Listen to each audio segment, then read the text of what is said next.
the Holy Virgin-Martyr Pherbutha of Persia. April 4th, a pagan noblewoman converts to Christianity after her brother's martyrdom, only to face false accusations of witchcraft and a brutal execution for her faith. A heads up in the spirit of transparency. Please be advised that this content may include martyrdom, torture, execution, death of family. The Holy Virgin Martyr Pherbutha, also known as Tarbula, lived in Persia during the 4th century. She was a sister to Saint Simeon, the Bishop of Seleucia and Ctesiphon, a prominent leader of the Christian community in the Persian Empire. In her early life, Pherbutha followed the pagan traditions of her homeland. The reign of King Shapur II brought intense persecution upon Christians, a period during which many bore witness to Christ through suffering. It was in this time that her brother, Saint Simeon, endured martyrdom for his unwavering confession of faith. The profound witness of Saint Simeon's martyrdom deeply affected Pherbutha and her widowed sister. Observing his steadfastness unto death, they were moved to embrace the Christian faith. This conversion marked a complete turning point in their lives. They dedicated themselves to a life of prayer and fasting, choosing to live as ascetics, detached from worldly concerns and devoted to spiritual discipline. Their lives became a testament to their newfound faith, characterized by humility and devotion to Christ.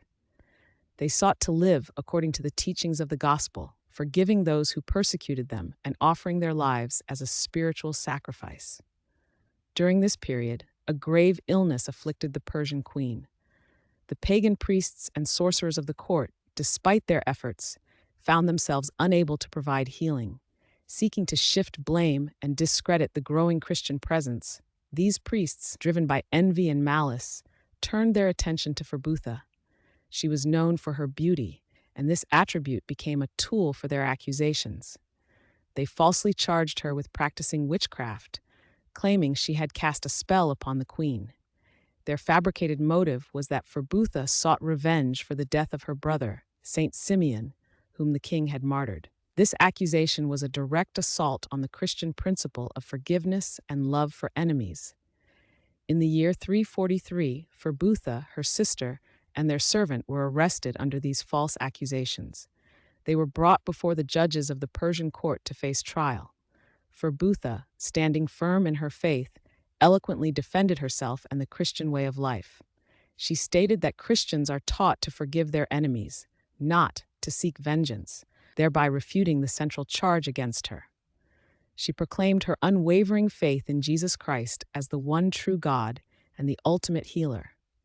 With spiritual clarity, she asserted that the queen's illness was a consequence of her own transgressions and the impotence of the pagan gods in whom she placed her trust.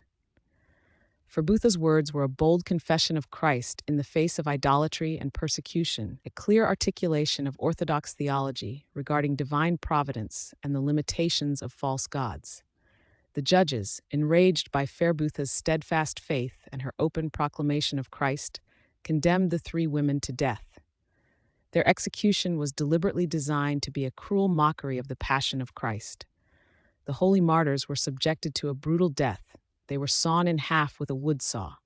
Following this horrific act, their bodies were dismembered, and the pieces were hung on either side of a public road. In a final act of pagan superstition and barbarity, the afflicted queen was compelled to walk between the dismembered remains of the martyrs. The pagan priests believed this act would transfer the illness from the queen to the dead, thereby curing her. This act, however, only served to highlight the cruelty and spiritual blindness of the persecutors, while the martyrs offered their lives as a pure sacrifice to Christ. Saint Pherbutha, her sister, and their servant thus completed their earthly journey, bearing witness to Christ through their suffering and death. Their martyrdom, which occurred around the year 343, stands as a testament to the power of faith, forgiveness, and ascetic devotion. From paganism to asceticism and then to martyrdom, Pherbutha's life exemplifies a complete transformation in Christ, providing an enduring example of courage and fidelity for all believers. Her memory is honored by the Church on April 4th.